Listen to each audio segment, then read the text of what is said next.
So I thought I'd show you some of my property mistakes or disasters really.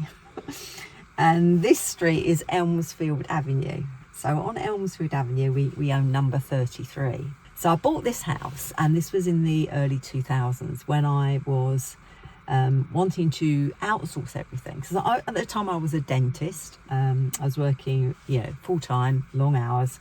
I had two pretty young children who needed ferrying everywhere to sports, and goodness knows what. I was dealing with the whole house, everything, because my husband Steve was a GP working all the hours, God sends. So when we bought our first few properties, Steve wisely probably said to me, look, you've got far too much on. You're not going to manage the properties. We need to use a letting agent. So then I spent probably about, realistically, I think it was about 6 weeks. I took it like a military campaign, going around all of the letting agents in Derby, which is the bigger city just down the road from here, interviewing letting agents. So I selected my letting agent and everything was fine. The letting agent moved a tenant in, and they paid the rent on time every month.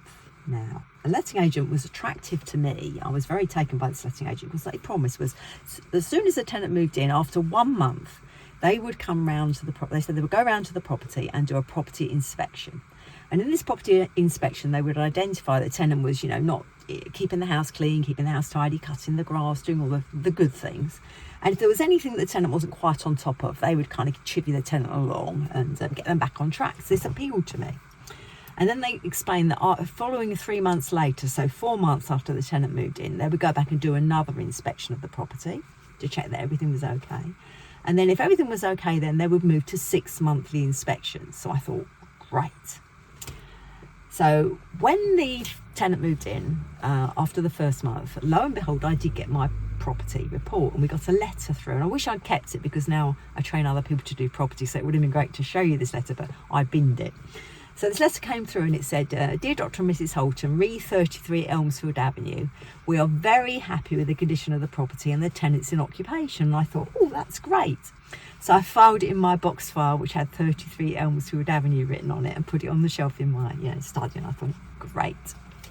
So 3 months later, lo and behold, another inspection report comes through. It lands on the door, and it's on a piece of paper again. And it says, Dear Dr. and Mrs. Holton, re 33 Elmsfield Avenue, Hena, we are very happy with the condition of the property and the tenants in occupation. I thought, I've already had a letter saying exactly that 1 month ago. Are there no pictures of the property? What if the grass is a bit long? What if the toilet seat's broken? Surely there's something to say. But Steve said to me, oh, don't worry, the rent's coming in, they're doing their job, it's all fine, forget it. So I simply put that letter into my box file, filed it, and forgot all about it.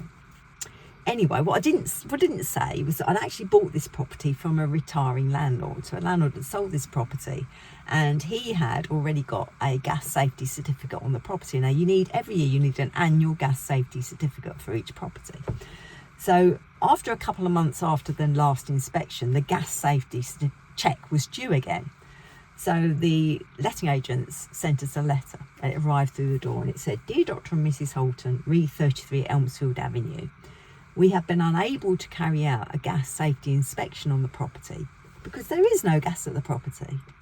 So now no, there is gas. Trust me, there's gas. There's a combi boiler on the wall in the kitchen. Anyway, to cut a very long story short, because this is a video and we haven't got all day, there was no gas. The tenants had nicked the boiler. The boiler had gone. They'd taken every radiator out of the house. They had all gone.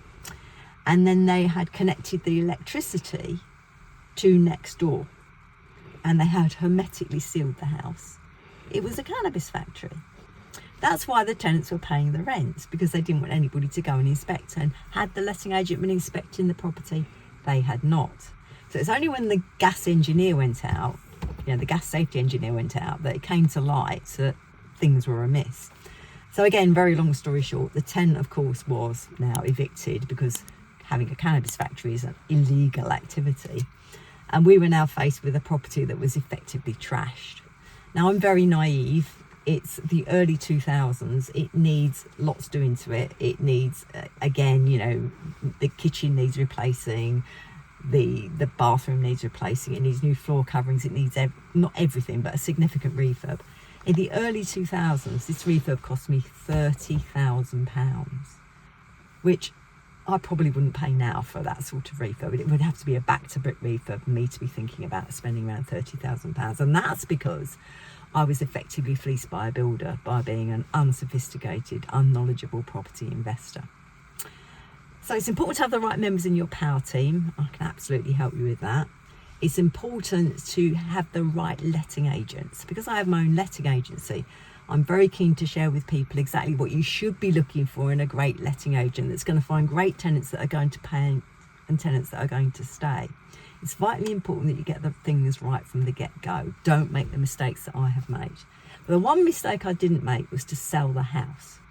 So despite the fact that it cost me a lot to have a refurb, despite the fact that it was very traumatic, I decided not to sell it. We still own it, and it's really come good.